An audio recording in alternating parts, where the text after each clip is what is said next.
이 시간에 예수님이 주시는 평안이라는 말씀으로 함께 말씀을 나누고자 합니다. 옛날에 아주 전쟁이 6.25 전쟁이 끝나고 얼마 되지 않아서 차가 별로 없을 때 한 시골 마을에 택시 운전기사가 운전을 하고 있었습니다.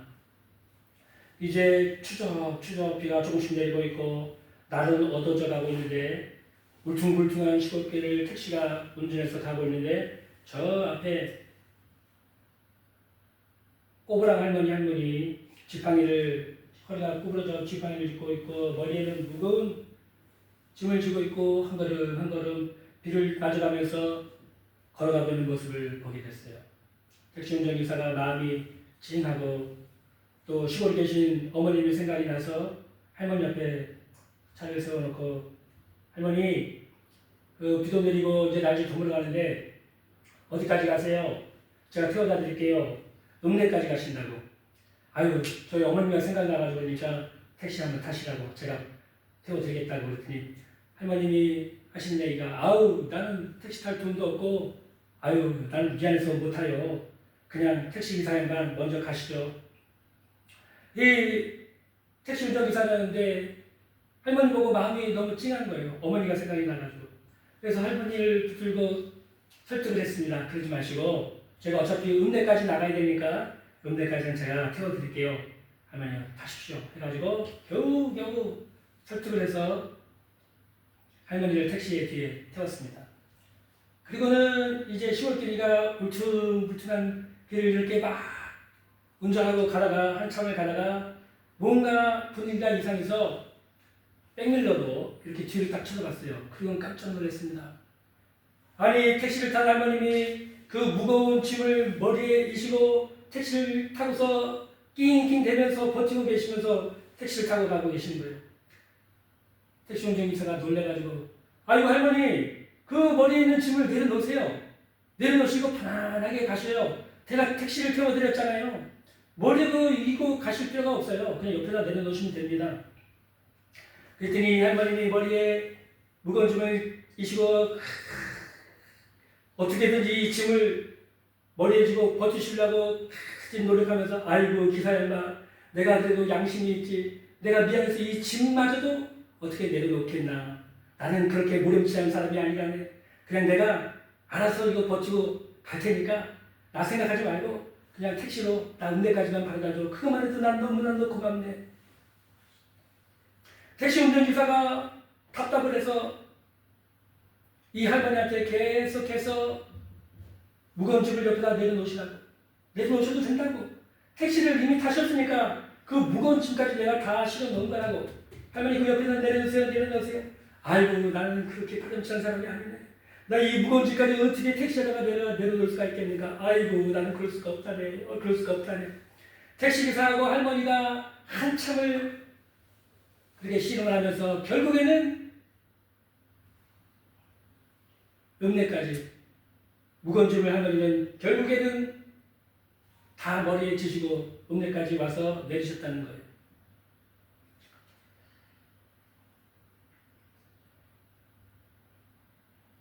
예수님은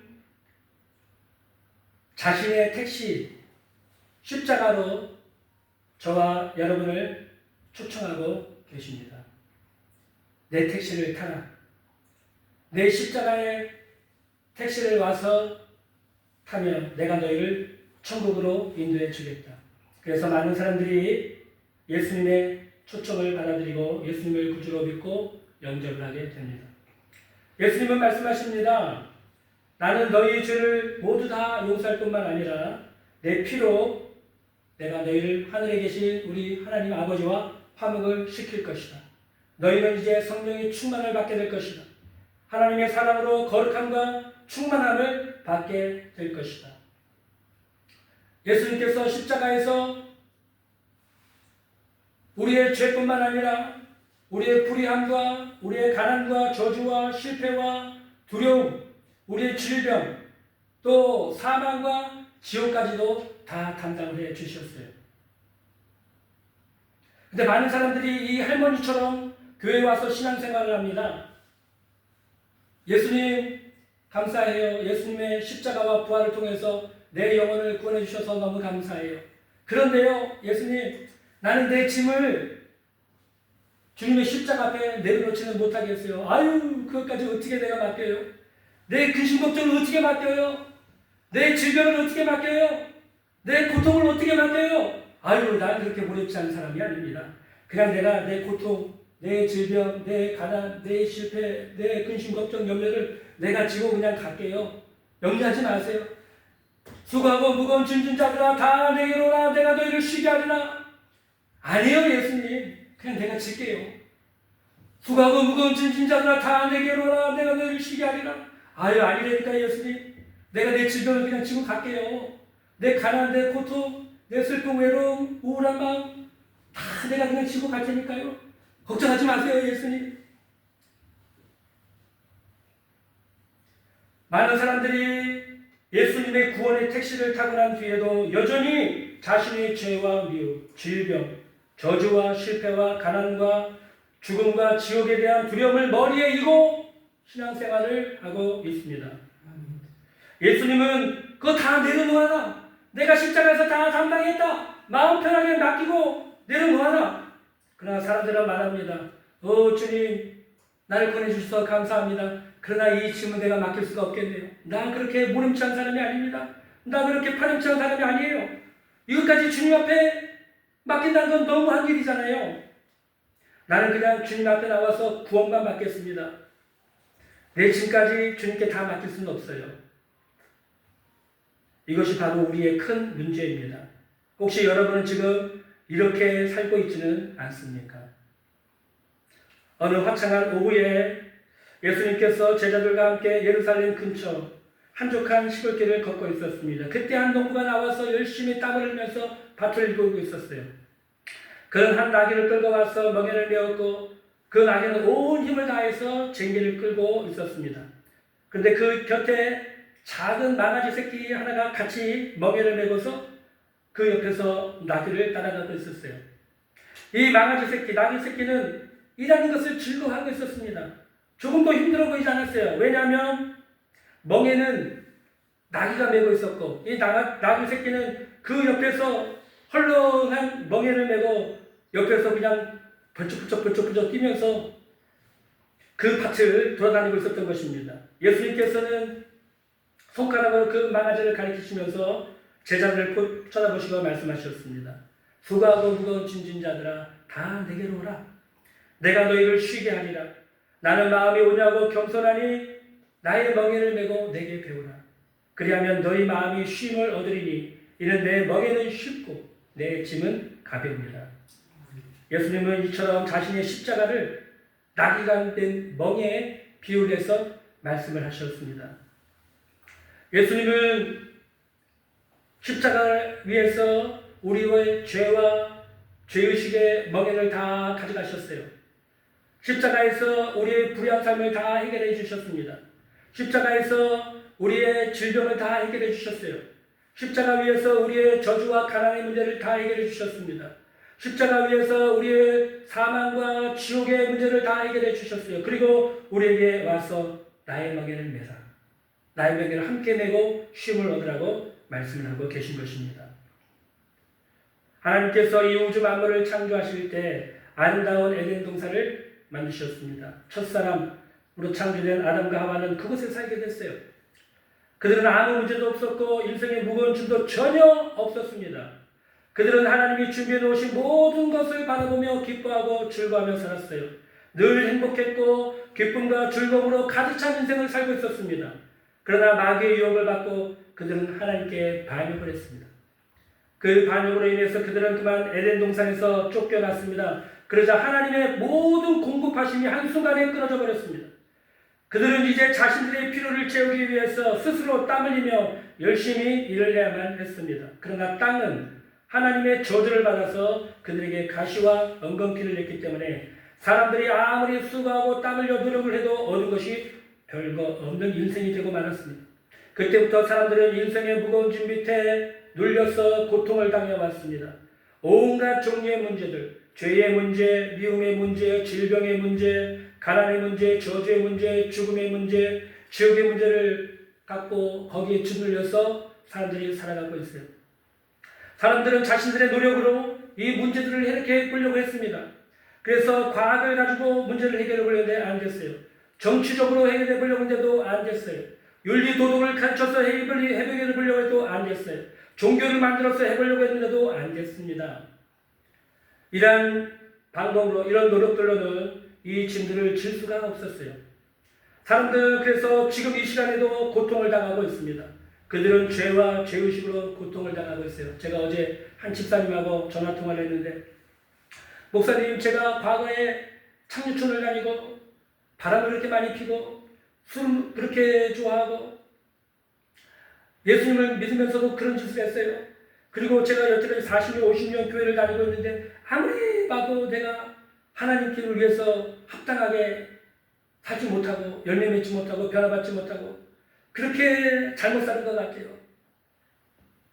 그 죄와 죄의식으로 고통을 당하고 있어요. 또 많은 사람들이 이 시간에 질병으로 고통을 당하고 있습니다. 미움과 싸움과 상처로 고통을 당하고 있습니다. 가난과 저주로 고통을 당하고 있습니다. 지금 아프리카의 어린 애기들, 이제 태어난 지 1살, 2살도 안 된 그 애기들 15초마다 한 명이 굶주려서 죽는다고 하잖아요. 가난 때문에. 고통을 당하고 있어요. 죽음과 지옥을 두려워하며 고통을 당하고 있습니다. 이러한 문제들로 사람들은 짓눌려 갔어요.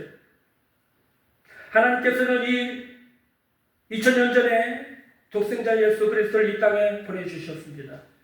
예수님은 죄와 미움, 저주, 가난, 실패, 질병, 죽음의 멍에로부터 인류를 구원하시기 위해 오셨습니다. 갈보리 십자가 언덕 위로 십자가를 지고 올라가셨습니다. 예수님은 십자가를 자신의 멍에로 지고 그곳에서 여러분의 죄와 나의 죄, 여러분의 미움과 나의 미움, 여러분의 질병과 나의 질병, 여러분의 저주와 나의 저주, 여러분의 가난과 나의 가난, 여러분의 실패와 나의 실패, 여러분의 죽음과 나의 죽음, 여러분의 지옥과 나의 지옥을 모두 다 십자가에서 담당하셨습니다. 그분이 여러분과 나를 대신해서 이 모든 것을 십자가에서 짊어지신 것입니다. 십자가 위에서 자신의 깨어진 몸과 흘리신 피로 이 모든 것을 다 해결하시고 값을 치르신 것입니다. 그리고 그분은 죽으시고 3일 만에 다시 부활하셨습니다. 구원을 완성하셨습니다. 그분이 지금 이곳에 오셔서 우리에게 손을 내밀고 말씀하십니다. 수고하고 무거운 짐진 자들아 다 내게로 오라. 내가 너희를 쉬게 하리라. 내가 너희를 편케 하리라. 너에게 안식을 주리라. 평안을 주리라. 그리고 내 멍에를 메라. 너의 멍에는 다 실패했다.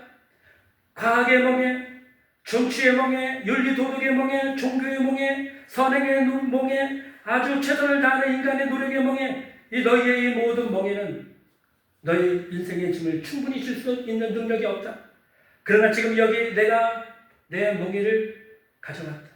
십자가의 멍에다. 내 멍에를 메라. 그리고 내게 배우라.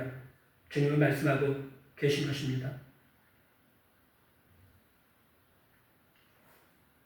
오늘 본문에 보면 예수님은 이런 말씀을 하셨습니다. 내 멍에를 메려면 너희는 내게 와서 배워야 한다. 나는 마음이 온유하다. 그러니 너희도 내 멍에를 메려면 온유해야 한다. 온유함은 잘 훈련된 삶을 의미합니다. 훈련된 삶. 야생동물들을 보면 그들은 온유하지가 않아요. 아주 산에서 거친 삶을 사는 것을 보게 됩니다. 그러나 소나 고양이나 개는 온유한 동물이에요. 훈련을 받아서 사람하고 같이 사는 것입니다. 너희가 훈련을 받고 온유하고 순종하면 너희는 내 멍에를 맬 수 있다. 여러분, 그래서 우리는 주님 앞에 나와서 훈련을 받아야 되는 것입니다.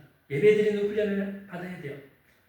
어제 그분하고도 통하면서 얘기를 하다가 집사님, 주일날 교회 와서 예배 드리는 거 말고 평일에도 집에서 예배를 드리시죠? 그랬더니 아니요.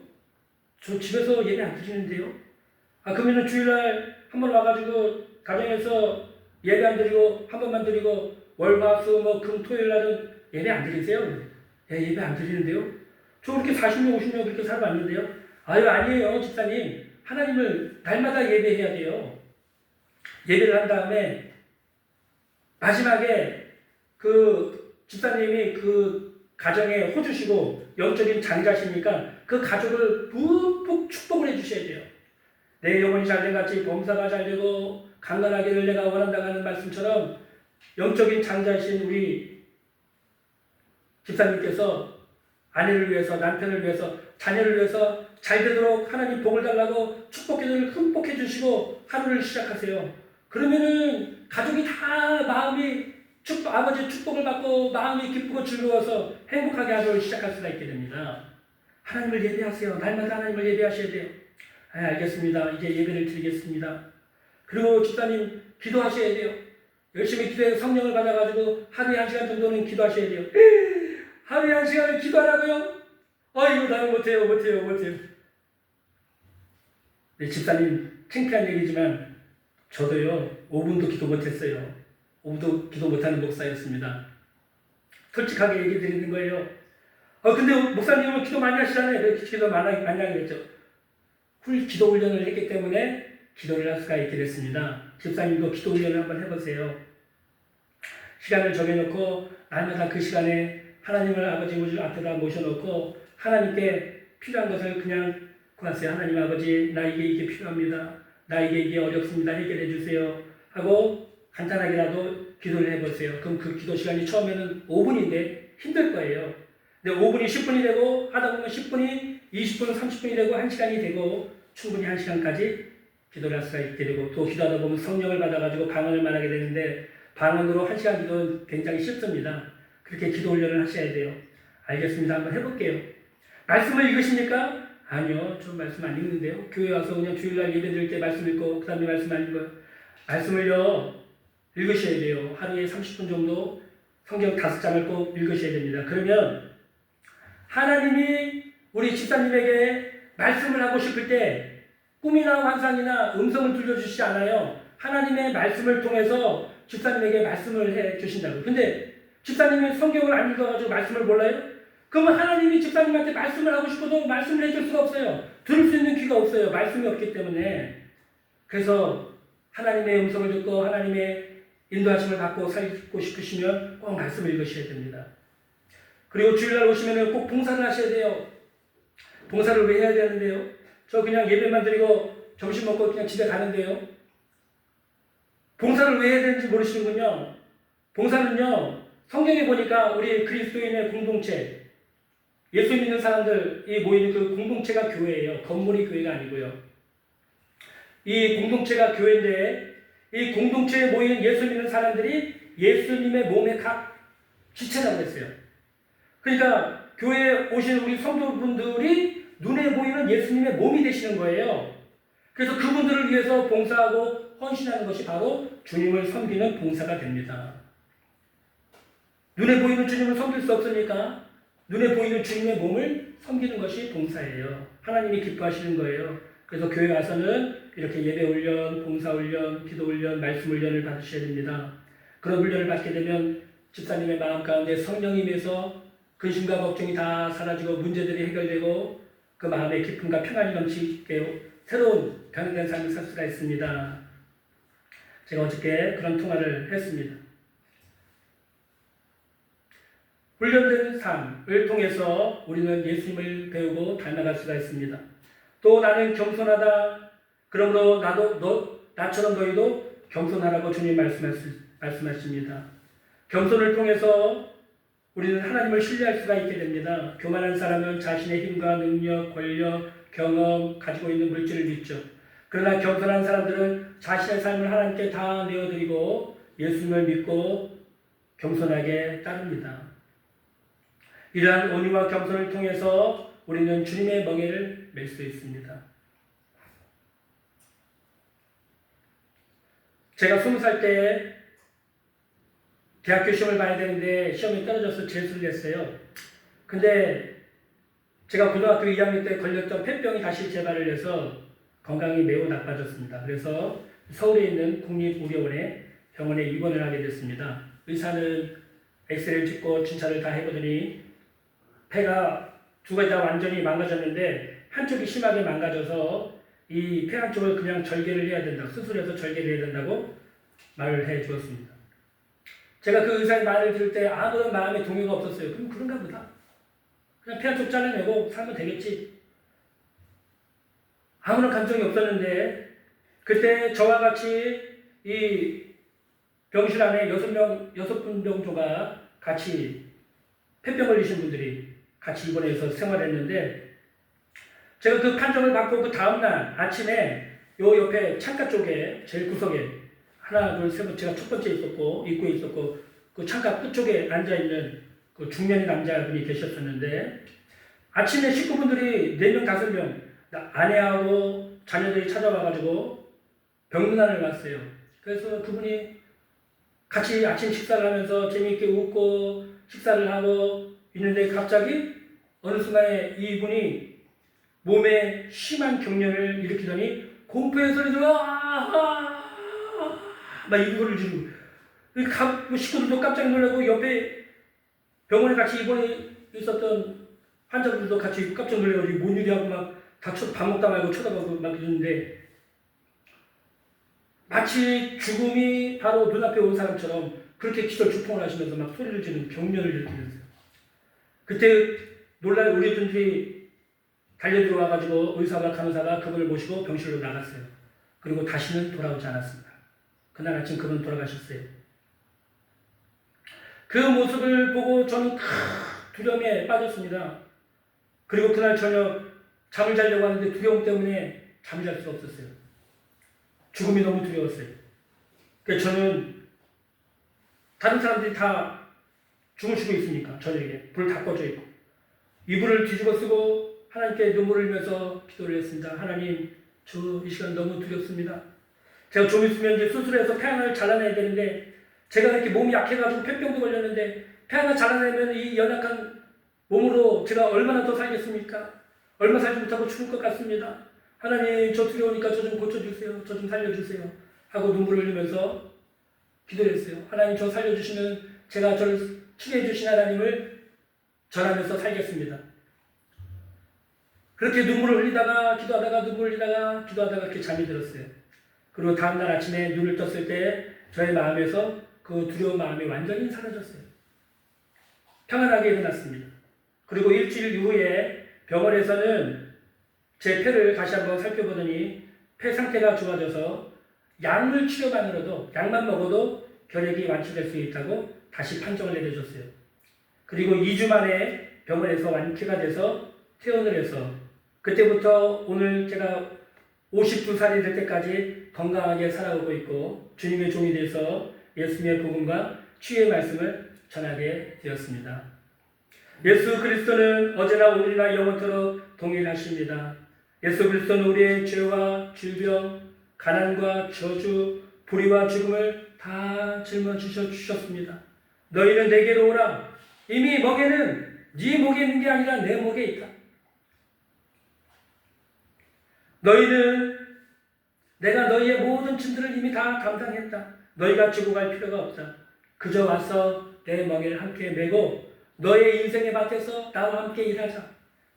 그러면 너희 영혼은 쉼을 얻고 너희 마음은 평안을 얻을 것이다. 너희 삶에 진정한 기쁨이 임하게 될 것이다.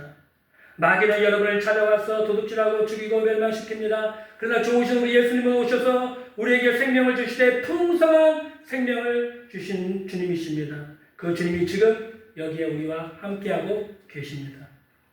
그 화창한 날 예루살렘 근교에서 제자들을 가르치셨던 그 주님은 오늘 저와 여러분을 초청하고 계십니다. 와서 내 멍에를 메고 나와 함께 인생의 밭에서 일을 하자. 내가 너희에게 평안을 주리라. 내가 너희에게 안식을 주리라. 기도하겠습니다.